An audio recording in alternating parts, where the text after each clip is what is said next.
Autistic shutdowns can occur regardless of if you are in autistic burnout or not. Autistic shutdowns can be triggered by sensory overload, overwhelming social situations, stress, anxiety, and or sudden disruption to routine.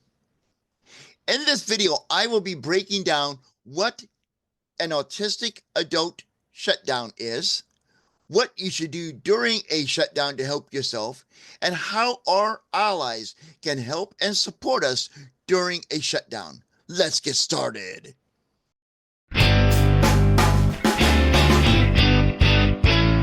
Hey, Define Yourselfers, I am Chris Mitchell from theconfidentautistic.com. If you're new to my channel, welcome. I sincerely appreciate you taking the time to watch this video. I know there's a lot of choices out there on YouTube for you to watch, and I really, truly appreciate you choosing this video to watch. I am an autistic adult, late diagnosed, a multi-certified life coach, an advocate for autistic adults, and a digital creator empowering other autistic adults and the entire world to embrace autism confidently. If this resonates with you, please consider supporting our channel. Show your support by liking or sharing this video. And the best way to show your support for what we are doing here is to subscribe to the channel. And when you subscribe, do not forget to ring the bell to be notified of new videos and when I go live. What is an autistic adult shutdown? Well, autistic adult shutdowns are similar to the freeze response in the fight-flight, freeze-stress response. They occur when the brain chooses between fight, flight, or freeze. They can be caused by the same things that can cause you to have an autistic meltdown. While they can be less obvious than our meltdowns, they are equally important to recognize. An autistic shutdown is a protective response that occurs when an autistic adult like you and me is overwhelmed by sensory, emotional, or cognitive input. Now, for us autistic adults, when we are going through a shutdown, we may experience any of the following. We may experience difficulty speaking, difficulty responding to questions. And if we are able to speak and to respond to questions, our speaking may be very brief responses, like yes, no, okay, those brief little responses.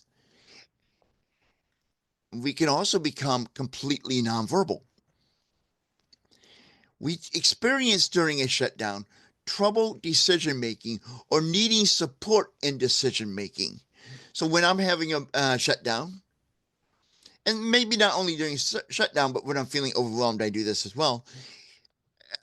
I will look for my wife to help me make decisions and to understand things. And like we were at the vet yesterday, and the vet was explaining a lot of stuff to us, and I was getting overwhelmed about to go into shutdown because it's a small room. It echoes. My wife, who I do love, has a loud voice, and so does my vet. I like him, but I love my wife. And they were both talking a lot, and I was getting overwhelmed, and they gave me choices, and I had to have my wife break it down to me and explain some of it to me because I was having trouble making a decision. During an autistic shutdown, we may want to withdraw from social interactions and or group activities. And that's normal. That's one of the defense mechanisms that we have to protect ourselves. And one of the things we should actually be doing during a shutdown to help ourselves, which we'll be getting into other things we can do to help ourselves in a moment. Now, during a autistic shutdown, we may experience reduced physical movement or stillness. So during the shutdown, we may have trouble moving or just be really still and like statue-like. During a shutdown, we may feel very tired or exhausted. We may experience reduced motor coordination.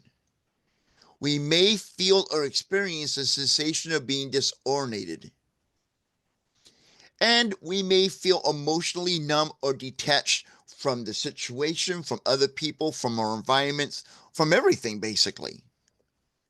Emotional dysregulation can occur during a shutdown, which means you're having less patience, increased stimming, or difficulty regulating emotions. Actually, for me, that sounds like a typical day, to be honest. But during a shutdown, those can be heightened. We may experience trouble and difficulty processing information or responding to stimuli, which kind of be like zoning out. And we mentioned this a little bit earlier, but I want to bring it up again. We may experience increased stimming during a shutdown. And during a shutdown, we may be seeking a calm environment. In other words, we want to hide away in a dark, quiet space with minimal social interaction. That's not only a sign that we are going through shutdown, but again, that's one of the things we should be doing during a shutdown to help us get through it and to help us regulate ourselves. Here are some other things we should be doing during a shutdown to help ourselves. One, we should find a quiet space. I kind of mentioned that before, that we tend to do that during a shutdown, but that's fine. If you're doing that, don't fight that urge. Your body and your mind is trying to take care of yourself. It's okay. Go try to find a quiet place. And when I say quiet space, I mean seek out a calm, low stimulation area where you can retreat and decompress, like a quiet room, a designated sensory space, or even a comfortable chair, whatever it takes. You can think of your quiet space as your happy place. And that's something that you need to be doing to help yourself through a autistic shutdown. Three, two, one. Reduce sensory input. This is another important thing to do during a shutdown, because a shutdown can be in response to too much sensory input. So during a shutdown, to help yourself, you want to reduce that. And that means you may need to dim lights, turn down noise, wear noise canceling headphones, or use calming textures to minimize sensory overloads. Find something that you enjoy touching or feeling that gives you a calming sensation. It could be a stuffed animal, it could be a sweater, it could be a blanket, whatever it is, maybe a pet. That is something that could help you during a shutdown. During an autistic shutdown, to help you get out of shutdown mode, you should engage in self-soothing activities. Could include listening to calming music. I have a Spotify station I found that plays autistic calming music. And I use that when I'm really going into shutdown or meltdown or overwhelm mode. A link to that playlist that was created by somebody else on Spotify is in the video description.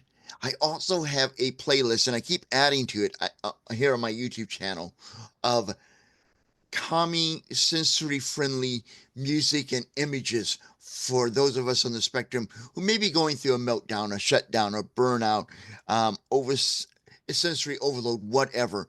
A link to that is also in the video description.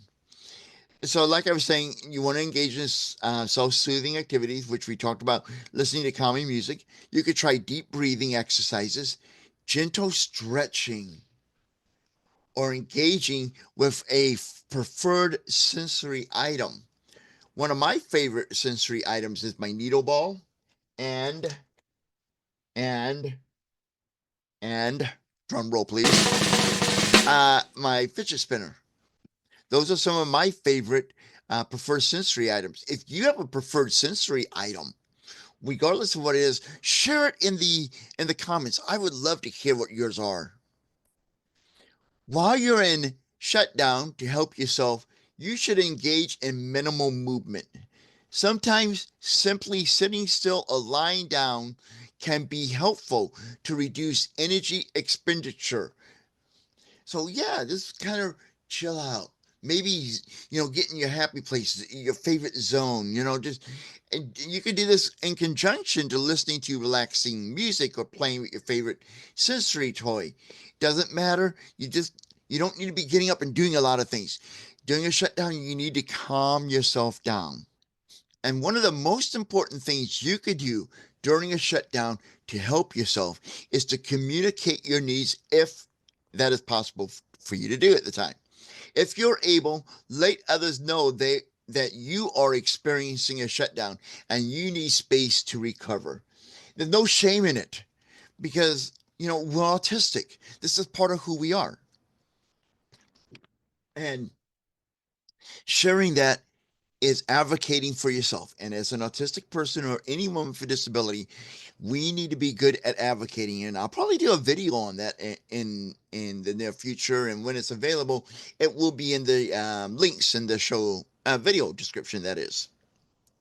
So when I say communicate your needs with others, let friends, family, and colleagues know about your experiences with shutdowns so they can provide appropriate support. Now, that's something you may want to do before you have a shutdown. If you are close to someone, it could be a family member, it could be a friend, it could be a colleague that you have shared that you're autistic with. One of the things you need to explain to them is, especially you have them frequently. If you have them rarely, maybe not as intently, but you need to let them know about your shutdowns. Share with them what triggers them so they can be there and help you. Because when you're having a shutdown, you're around a lot of people. If you have one person near you that knows about your shutdown and can help you, that can actually help reduce the stress, the anxiety, and the fear, and maybe even some of the embarrassment you may be experiencing during a shutdown. So please be proactive. And this is the one proactive thing we can do. Let our friends, family, and colleagues know about our experience with shutdowns and what helps you so they can help you during your shutdown. Now, here's some things that our allies can do to support us during a shutdown. So, right now, I'm speaking to the allies, but if you are autistic, you may want to take notes. You may want to share this part of your video, part of this video with your friends and allies who know that you're on the spectrum. Because sometimes communicating this yourself may be hard, but if I'm able to be that go-between person where I can explain stuff for you, feel free to share these videos with friends, family, and allies so they can understand you better. And let me be that person for you. I don't mind advocating for you. That's one of the things I do as a advocate for the adult autism community. So one of the things you want to do if you are an ally and the person you know an autistic adult, this could probably go for a child as well, but I work more with adults, is having a shutdown. That when someone is experiencing a shutdown, you can and should provide support by respecting their need for space. If somebody's having a shutdown and they're kind of getting quiet, this is not the time to encourage them and say, yeah, why don't we go and do this? Why don't we go hang out? Why don't we go to a movie or something? No, you need to respect their need for space. Be sure to offer reassurance and understanding. Tell them, now don't talk down to them. I know some allies, well meaning, will talk down to you like you're a child. I've had that happen to me, and it makes things worse for me because I'm already self conscious about having a shutdown. That I don't need to be treated as if I'm 8 years old. I know I may be behaving like I'm 8 years old because of my shutdown. I get that. I don't need that being reinforced because I'm afraid you're thinking that. And when you do that, you confirm my fears, and that's going to make my shutdown harder for me and make me less trusting to be around you and cause me more social withdrawal. And it can contribute to any pre existing mental health issues that often come along with autism. So, be reassuring and understanding. Say, hey, it's okay. Everyone has a rough time. It's cool. I get it. I've had some of my own. Now, when you do that as an ally, you say, oh yeah, I've had rough days and all. That's not the time for you to dump your roughest day on them. We're already having enough of our own stress, anxiety, overwhelming, whatever. We don't need your luggage, your baggage at that moment. We want to be a friend. We'd like to help you through that. But this is not the time to tell us about the time you had a similar experience and how horrible it was for you. Be patient. If you're an ally and you know somebody who is autistic, who is going through shutdown, be patient. We're not going to snap out of that shutdown instantly. It's not like, oh, okay, everything's fine. It's not like you're saying, oh, it's fine, no problem. Everything's cool. Oh, okay, thank you. And we perk up and we're out of it. No, it's going to take some time. Getting into a shutdown normally does not happen instantaneously. There's a buildup to it. There's, like, oh, we talked about stimulation, too much stimulation. That does not happen instantly. It can happen over time. Sometimes a shutdown could be building up for hours, days, or weeks, or maybe even a month, and then that final straw hits. So it's going to be take us some time to get through it. So be patient with us. If we're not able to verbally communicate, that's fine. Just give us space, or if we've told you before, it helps us if you sit near us. Then do that. Whatever the autistic person has told you prior to a shutdown, that helps them.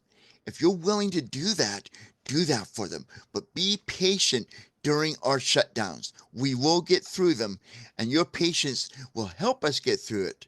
Being impatient only makes the shutdown for us get harder to come out of.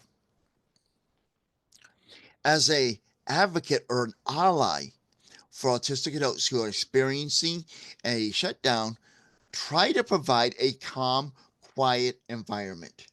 Let's say I was visiting someone's house and they had a whole bunch of people there.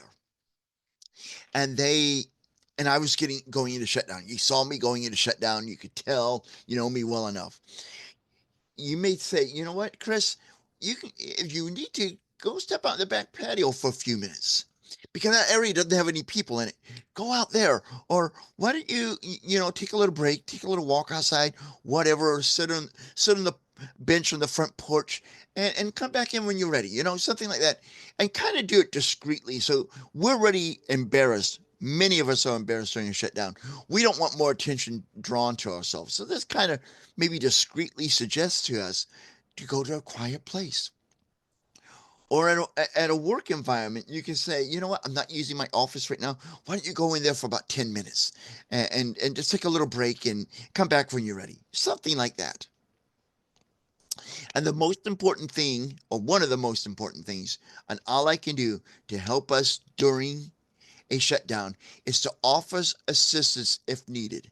Now, there's two ways to know what assistance may be needed. One, if we, the autistic person, during shutdown communicate our needs to you, we may ask for a drink of water to help us regulate ourselves. We may ask, could we have the lights a little bit dimmer? Whatever it is, that's fine. But if we're nonverbal or unable to really communicate our needs, if we've had that talk with you before, what could help us through it, remember what we told you and start providing some of those things for us.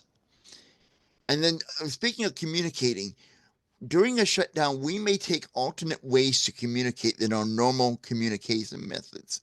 We may be more comfortable texting to you. If that's fine, if that is what we're doing, be fine with that and accept it and understand it's an alternate way of communicating. At least that person's communicating. I need to be respectful of that and not tell them, oh, use your words. I've seen people say that to people who are autistic and having a shutdown. Use your words. And that makes the person, at least in my experience, and when it's been done to me, clam up more. So don't do that. Just offer assistance and accept whatever way the autistic person is choosing to communicate to you. Here are some things you should not do during a shutdown. If you're an ally and somebody near you who you know is autistic is going through a shutdown, these are things you should not do. One is forced communication or conversation. Mentioned this a moment ago. Don't say to them, use your words. Don't force the conversation. Avoid asking or trying to engage in conversation, and this can add to the stress and overwhelm that is contributing or major factor of our shutdown. So don't force communication. You can try communicating, and if we don't respond, like I said earlier, be patient and respect that. Don't push for activity. Don't pressure someone who is going through a shutdown to participate in activities or social interactions. Because that is probably, for many of us during a shutdown, that contributed to the shutdown. That's sort of like adding insult to injury. Okay, that's making it worse because you're now telling us to do the thing that led us to where we are, so our shutdown can become worse. Don't do that. Please don't do that. Most importantly, one of the most important things I like to mention is don't criticize or judge. If you're an ally and someone is going through an autistic shutdown, even if you're not and you witness somebody going through an autistic shutdown, or you suspect they are, don't criticize them, don't judge them. Trust me, we feel bad enough that we go through this and we see us doing it, and we don't see that happen too often with our autistic peers. So please don't judge or criticize us. We are just handling something in a way that you handle it differently, but we handle it this way. So please don't criticize or judge, and be sure to understand that a shutdown is not a deliberate action. Don't think of it that we're doing it deliberately. It is just a coping mechanism to manage overwhelming stimuli. That's all a shutdown is. It's a coping mechanism for us to manage overwhelming stimuli. Do not, do not ignore the shutdown. While giving space is important, acknowledging that someone is experiencing a shutdown and offering support can be helpful.